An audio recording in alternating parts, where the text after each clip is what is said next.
Welcome to study blog. Study blog में आप सभी का स्वागत है। आज हम नागरिक शास्त्र के अंतिम अध्याय को पढ़ने जा रहे हैं जिसका नाम है मीडिया की समझ, अंडरस्टैंडिंग मीडिया। ये अध्याय 12 यानी कि चैप्टर 12 है। इससे पहले के सभी चैप्टर्स की वीडियो आपको प्लेलिस्ट में मिल जाएगी, जिसका लिंक आपको नीचे डिस्क्रिप्शन में मिल जाएगा, तो आप उन्हें भी जाकर के जरूर देखें। और इसके अलावा हमने हिस्ट्री, जियोग्राफी और काफी और टॉपिक्स पर भी वीडियोस बनाई है, आप उन्हें भी जाके जरूर देखें। तो और देरी ना करते हुए चलिए चलते हैं सीधा अपने अध्याय पे जिसका नाम है मीडिया की समझ, अंडरस्टैंडिंग मीडिया।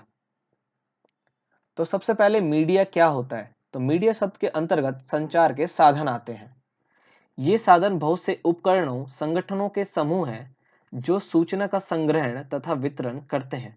मीडिया में समाचार पत्र, पत्रिकाएं, दूरदर्शन, रेडियो, मेल, टेलीफोन आदि आते हैं, और अब तो इंटरनेट भी आ गया है। आइए जानते हैं मीडिया के प्रकार के बारे में। मीडिया के प्रकार निम्नलिखित हैं। जैसे कि पहला है प्रिंट मीडिया, जो प्रिंटेबल थिंग्स होती हैं, जैसे कि किताब, पैम्फलेट, समाचार पत्र, पत्रिकाएं इत्यादि। उसके बाद है रिकॉर्डिंग, जैसे कि ग्रामोफोन, चुंबकीय टेप, कैसेट इत्यादि। उसके बाद सिनेमा तथा दृश्य श्रव्य सामग्री, ऑडियो विजुअल एड्स, जिसे आप देख भी सकते हैं और सुन भी सकते हैं। इसके अंतर्गत टेलीविजन, रेडियो, इंटरनेट, मोबाइल, ये सभी क्या है मीडिया के अलग अलग प्रकार हैं। जैसे कि पहली है प्रिंट मीडिया, फिर recording media, television, radio, internet, mobile, ये सभी क्या है मीडिया के प्रकार हैं। इसके बाद है जनसंचार यानी कि मास मीडिया। इस शब्द का प्रयोग बड़े स्तर पर सूचनाओं के संप्रेषण हेतु साधन के लिए किया जाता है, यानी कि बड़े स्केल पर सूचनाओं के कम्युनिकेशन के लिए इस्तेमाल किया जाता है मास मीडिया। इसमें बहुत तेजी से संचार का आदान प्रदान होता है। जनसंचार के प्रकार, तो जनसंचार के प्रकार निम्नलिखित है। पहला है प्रसारण, इसमें बड़े स्तर पर संचार को प्रेषित किया जाता है। इसका प्रसारण केबल या उपग्रह आदि से होता है।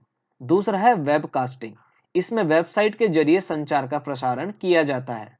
इसके बाद संचार का एक और साधन है जो है फिल्म। सिनेमा भी संचार का साधन माना जाता है, साथ ही यह मनोरंजन का प्रमुख साधन भी होता है। सिनेमा के माध्यम से समाज या देश की समस्याओं को प्रदर्शित किया जाता है। यह समाज सुधार को बल प्रदान करता है तथा लोगों में जागरूकता बनाता है। इंटरनेट बहुत से नेटवर्कों का समूह है। यह विश्व के नेट को आपस में जोड़ता है तथा उनके बीच सूचनाओं का आदान प्रदान करता है। वर्तमान समय में इंटरनेट सूचनाओं का बहुत तेजी से प्रवाह करता है। सोशल मीडिया का संचालन इंटरनेट के द्वारा ही होता है। ई लर्निंग इंटरनेट आधारित शिक्षण है। इसे सूचना का राजपथ यानी इंफॉर्मेशन हाईवे कहा जाता है। बहुत ही तेजी से सूचना एक क्षेत्र से दूसरे क्षेत्र में पहुंच जाती है इंटरनेट के माध्यम से। इसके बाद है मोबाइल। तो मोबाइल टेलीफोन का आधुनिक रूप है। सर्वप्रथम मोटोरोला कंपनी ने आधुनिक मोबाइल फोन का निर्माण किया था। मोबाइल एक साथ रेडियो, टेलीविजन, कंप्यूटर, टेलीफोन आदि का कार्य करता है। यह आधुनिक संचार का सबसे प्रभावशाली उपकरण है। उसके बाद देखिए ऑडियो रिकॉर्डिंग तथा रिप्रोडक्शन। यह ध्वनि का संग्रहण है। ऑडियो से रिलेटेड है तो ये ध्वनि का संग्रहण है। ये ऑडियो से रिलेटेड है तो ध्वनि से रिलेटेड होगा।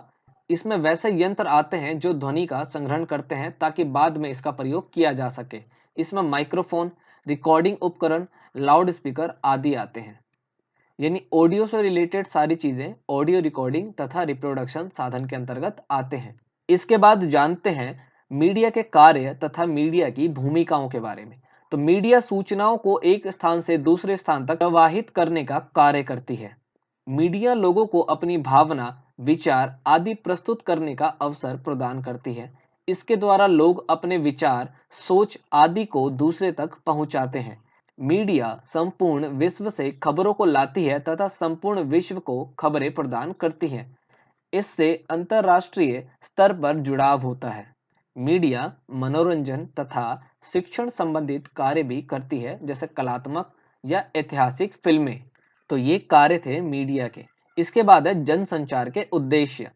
जनसंचार में संचार के साथ अन्य कई चीजें शामिल होती हैं। जनसंचार के प्रमुख उद्देश्य हैं। आइए जानते हैं कि जनसंचार के प्रमुख उद्देश्य क्या क्या हैं। तो पहला है जनसंचार व्यापारिक तथा सामाजिक मुद्दों को जनता तक पहुंचाने का कार्य करता है। यह जनता को जागरूक बनाने के उद्देश्य से कार्य करता है। तीसरा, जनसंचार का उद्देश्य मनोरंजन करना भी है। चौथा, लोगों को जागरूक करना। और पांचवा, जनता में राजनीतिक घटनाओं की सूचना पहुंचाना। तो ये जनसंचार के उद्देश्य यानी कि मीडिया के उद्देश्य हैं। इसके बाद आइए मीडिया के प्रकार के बारे में जानते हैं। तो पहला प्रकार होता है प्रिंट मीडिया। इसमें मुद्रण से प्रकाशित होने वाले संचार के साधन आते हैं, यानी जिसको पहले छापा जाता है और फिर प्रकाशित किया जाता है। प्रिंट मीडिया सबसे पुराना मीडिया का साधन है। प्रिंट मीडिया में अखबार, पत्र पत्रिका, गैर सरकारी सूचना पत्र, किताब आदि आते हैं। ये प्रिंटेबल थिंग्स है, ये प्रिंटेबल मीडिया के अंतर्गत आते हैं। इनको पहले छापा जाता है, बाद में प्रकाशित किया जाता है। तो पहला है अखबार। भारत में जनसंचार का सबसे पुराना साधन अखबार है। अखबार की शुरुआत अंग्रेजों के समय से हुई। भारत का पहला अखबार बंगाल गजट था। अखबार सस्ता तथा सबसे लोकप्रिय संचार का साधन है। वर्तमान समय में अखबार दैनिक, साप्ताहिक आदि के आधार पर प्रकाशित होते हैं। 19वीं शताब्दी के आसपास अखबार संचार के मुख्य साधन थे। आज भी ग्रामीण क्षेत्रों में इसकी मांग सर्वाधिक है। दूसरा जो साधन है वो है पत्र पत्रिकाएं, जिसको हम मैगजीन कहते हैं। यह भी एक प्रिंट मीडिया का ही प्रकार है, परंतु इनका प्रकाशन सामान्यतः अर्धमासिक, मासिक, वार्षिक आधार पर किया जाता है। मैगजीन में अलग अलग प्रकार के विषयों का संकलन किया जाता है।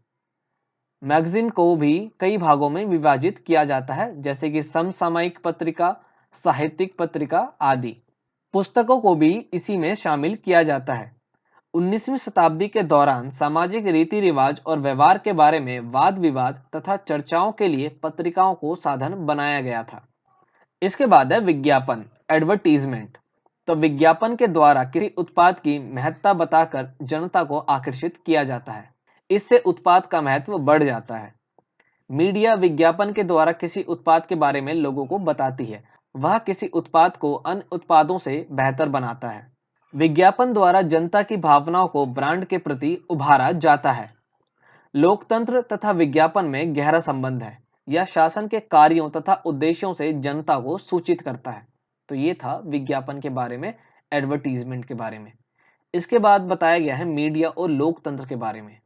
मीडिया तथा लोकतंत्र दोनों एक दूसरे के पूरक माने जाते हैं। लोकतंत्र के विकास में मीडिया की महत्वपूर्ण भूमिका होती है, इसलिए लोकतंत्र मीडिया की स्वतंत्रता बनाए रखने का कार्य करता है। मीडिया विश्व के विभिन्न देशों से संबंधित खबरें प्रदान कर लोगों को जागरूक करती है। इसे लोकतंत्र का चतुर्थ स्तंभ कहा जाता है, यानी कि डेमोक्रेसी का फोर्थ पिलर कहा जाता है। फिर है मीडिया और विज्ञापन, मीडिया एंड एडवर्टीजमेंट। विज्ञापन का मुख्य उद्देश्य होता है अधिक से अधिक जनता तक पहुंच बनाना। चूंकि मीडिया जनता से जुड़ी होती है, इसलिए विज्ञापन हेतु मीडिया का सहारा लिया जाता है। आपको भी टीवी में काफी एड्स देखने को मिलते होंगे।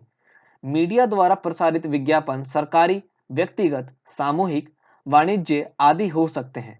विज्ञापन का मुख्य उद्देश्य उत्पादों की अन्य उत्पादों से श्रेष्ठता साबित करना है, यानी कि एक प्रोडक्ट से दूसरे प्रोडक्ट को बेहतर बताना।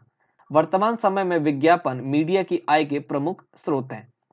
लोकप्रिय समाचार चैनल पर प्रचार करना खर्चीला होता है। यहाँ पर सेकंड के 10,000 से 20,000 रुपए तक देने पड़ते हैं। विज्ञापन जनहित तथा व्यक्तिगत हित दोनों प्रकार का हो सकता है। तो यहाँ पर हमारा अध्याय होता है खत्म, जिसका नाम था मीडिया, अंडरस्टैंडिंग मीडिया।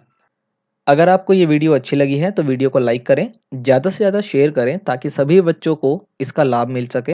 चैनल पर अगर आप नए आए हैं तो चैनल को सब्सक्राइब करना बिल्कुल भी ना भूलें। सब्सक्राइब करके बेल आइकन को जरूर ऑन करें ताकि आने वाली वीडियोस की नोटिफिकेशन आपको टाइम पर मिल सके।